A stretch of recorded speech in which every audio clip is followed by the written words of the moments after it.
Most guitar teachers can play Crazy Train. Some play it flawlessly. Some can break down every note, every scale, every technique behind it. They teach it the same way it's been taught for decades. Clean. Correct. Controlled. But none of them expect this to happen. A quiet lesson. A familiar riff. A song the world has heard a million times. Then the door opens. No cameras announced. No crowd reaction. Just the man who created the song. Standing there listening. Not to watch. Not to judge. But to show him how it was really meant to be played. The teacher isn't famous. No viral clips. No signature look. No ego wrapped around the instrument. Just someone who's spent years in small rooms, teaching strangers how to fall in love with music, one chord at a time. He teaches Crazy Train the way it's taught everywhere.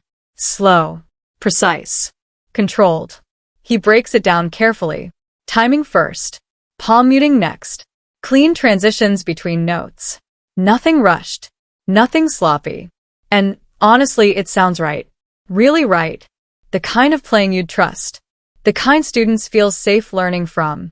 If the video ended here, most people would nod, maybe leave a like and keep scrolling. Because technically, there's nothing wrong. But something about it feels incomplete. Like the notes are there, but the story behind them hasn't arrived yet. Crazy Train isn't just a song. It's a warning. A rebellion. A siren for people who never quite fit into the world they were handed. When it first came out, it didn't sound safe. It didn't sound polished. It sounded unstable, like it might fall apart at any second. And that was the point. The song was born in the middle of chaos. Of addiction. Of fear. Of trying to survive your own mind when everything around you feels out of control. This wasn't music made to impress critics. It was music made to stay alive. And that's something you can't learn from sheet music. You can memorize the notes. You can copy the timing. You can hit every riff perfectly. But can you play the weight behind them? The tension. The danger. The feeling that something might break, including you? That's why Crazy Train still hits decades later. Because it wasn't written to be perfect. It was written to be honest. What song changed your life the very first time you heard it? Tell us in the comments, and why it mattered to you. The door opens. Not loudly. Not dramatically. Just enough to change the room. The teacher keeps playing. The riff rolls on steady, familiar. Then something feels off. The air shifts. The sound in the room thins out. He notices the silence before he understands it. He looks up. And everything stops. Because standing there isn't a student. Not a fan. Not a producer or a friend. It's Ozzy Osbourne. Not on a stage. Not in costume.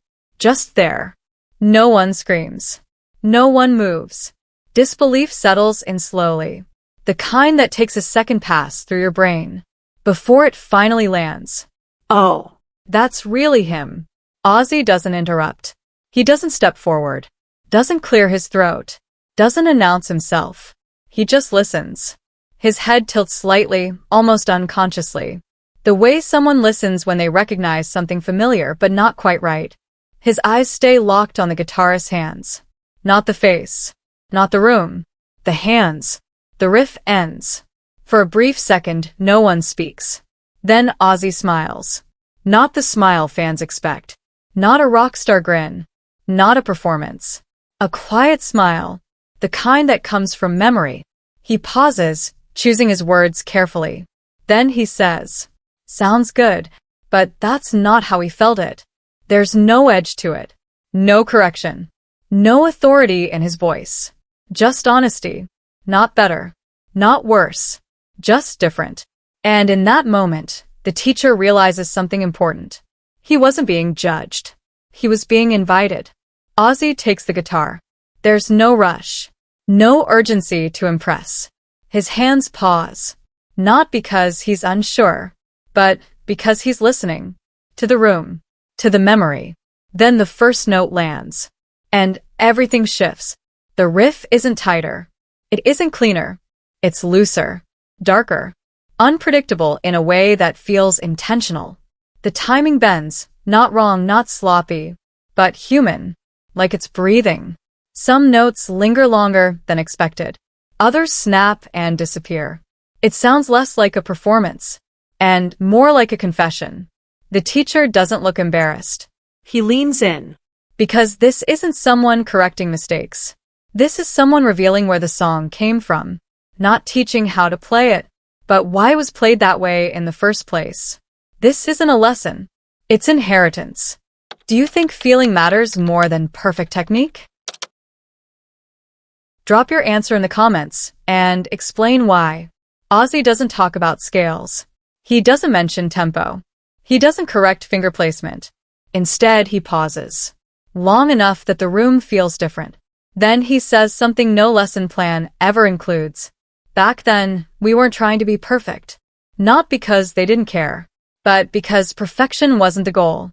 They were trying to survive, trying to be heard in a world that didn't listen, trying to turn fear, addiction, anger, and confusion into sound because words weren't enough.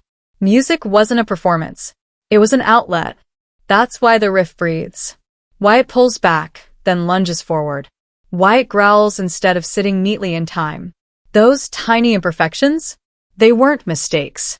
They were proof that someone was alive on the other end of the instrument. Ozzy explains that when Crazy Train was written, nobody asked, will this be legendary? Will guitar teachers still be breaking this down decades later? They asked something much simpler. Does this get what's inside us out? And when it did, they didn't polish it. They didn't tame it. They didn't smooth the edges. They let it run. Because that song wasn't designed to last forever. It escaped. And once something escapes, you don't cage it again with rules. You feel it. You respect where it came from. And you let it stay a little wild. The guitar returns to the teacher's hands. Same notes. Same room. But not the same person. He doesn't rush. He lets mistakes live. And suddenly, it's not a lesson anymore. It's a conversation between generations. Ozzy doesn't linger. No photos. No autographs. No final words meant for applause. Just a small nod. The kind that says you were paying attention. The door closes softly behind him. The room feels different now. The teacher doesn't move right away. The guitar rests in his hands, heavier than before. Because what just happened wasn't about playing the song better. It was about understanding why it was written at all. And once you hear that, you never play it the same again. Anyone can learn the notes. You can slow them down, practice them, play them perfectly. But only the people who lived the moment can show you where the music came from. That day wasn't really about Crazy Train. It was about listening beyond the sound. About understanding that some songs aren't written, they're survived. And real music was never meant to be flawless. It was meant to be felt. It was meant to be honest. That's what makes it last.